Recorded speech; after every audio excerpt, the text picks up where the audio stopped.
Hello, everyone. I'm Jack Dengramond, and I'm doing my technology assessment report on autonomous trucking and its impact on the workforce. So, the report that I looked at was the 2019 GAO report on automated trucking with the very direct subtitle Federal Agencies Should Take Additional Steps to Prepare for Potential Workforce Effects. This assessment is directed to the House Committee on Education and Labor's Subcommittee on Higher Education and Workforce Investment. This is currently chaired by Democratic Representative Susan A. Davis, and it seems likely that she will persist as chair into the next session. So first, a little bit of background on autonomous vehicles as a whole. So SAE International has defined 6 unique levels of automation. These are the levels that are referenced in proposed legislation and government agency reports, so it seems that these are the most widely accepted classifications. Levels 0 to 3 merely assist drivers, so the GAO was most interested in levels 3 to 5. Level 3 requires a driver to be on board to take over at the system's request, while Level 4 drives in specific environments, such as highways, mapped roadways, on dry and well-lit roads, etc. And Level 5 can drive anywhere in any condition. So as we look at this, one of the first technologies is truck platooning. So basically, this technology allows trucks to follow one another at a close distance. The lead driver controls steering, braking, and acceleration, while the follower trucks automatically brake and accelerate, but the driver of the following trucks still have to steer. So the main benefit to this is fuel savings, which accounts for roughly 1/3 of the industry expenses. But as you'll note, there's still human drivers required in each of the trucks.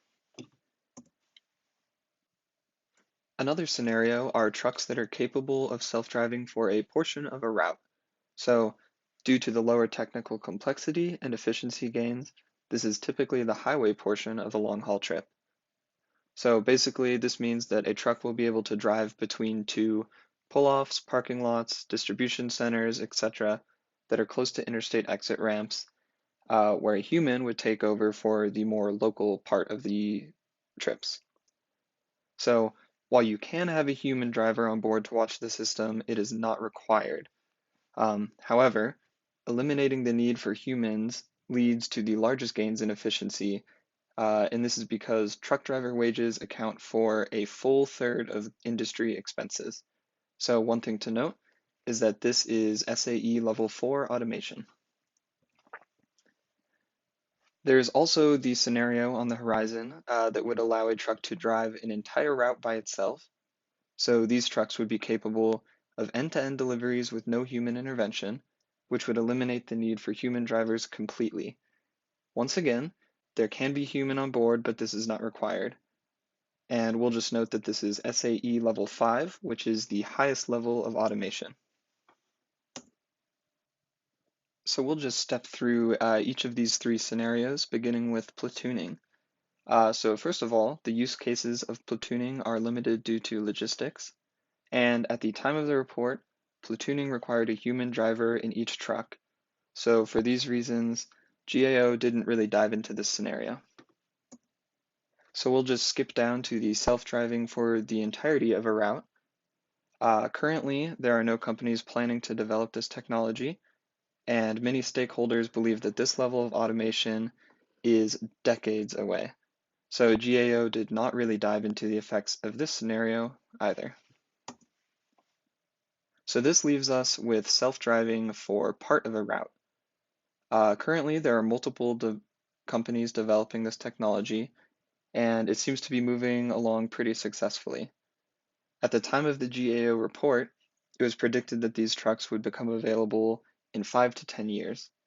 So this is the scenario that is most likely to change the landscape of the trucking workforce in the near future, and thus this is what the GAO looked into the most. So within this scenario, there were 2 different paths forward that GAO identified. Number 1, self-driving trucks eliminating the need for drivers on highway portions of long-haul trips. And 2, drivers still being needed to perform non-driving tasks and to drive in complex environments. So for the first, stakeholders predicted that between 300 to 900,000 trucking jobs would be lost. This would also see a more competitive employment landscape, resulting in decreased wages for truck drivers. So in the second scenario, drivers will need more advanced training to build up a different skill set, including the ability to understand and oversee complex autonomous driving systems, which would actually potentially increase truck driving wages, but would have less of an impact on the overall size of the trucking workforce. Since March of 2019, when the GAO report was published, there have been many developments in autonomous trucking. One of the ones to highlight is TuSimple, which was actually not included in their report at all. So TuSimple already has level 4 autonomous trucks operating between distribution centers along the routes that are highlighted in yellow in this map. So during this class, they also announced that they would be removing humans from their trucks entirely in 2021, so that's within the next year. And they have plans to expand in 3 phases and be available nationwide by 2023, and also to sell their technology to commercial carriers. So basically to sell their technology so that existing carriers can retrofit their trucks by 2024. So this example highlights a couple important things to keep in mind. The first of which is that initial deployment is occurring in the American Southwest due to wider roads and good weather conditions. So this region may act as a sort of canary in the coal mine for the nation's workforce. The second thing is that autonomous trucking technology is developing really rapidly, and a report from less than 2 years ago is starting to become out of date already.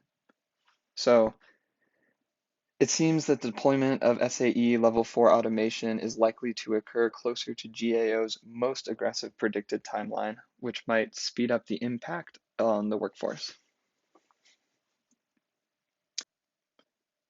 So here are a couple fast facts about the trucking industry that are important to keep in mind to understand the scope and scale of workforce impacts.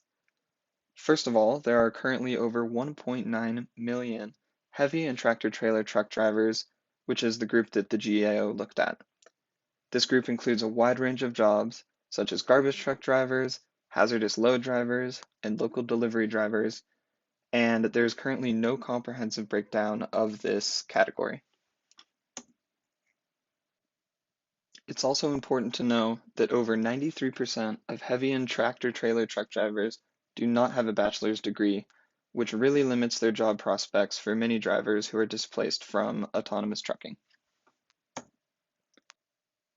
With that, I've made 4 different recommendations for the Subcommittee on Higher Education and Workforce Investment. Number 1, collaborate with key stakeholders to prepare for large-scale employment shifts in the trucking industry. The Subcommittee on Higher Education and Workforce Investment should consider procuring funding and drafting policy to aid truckers and their communities in this transition.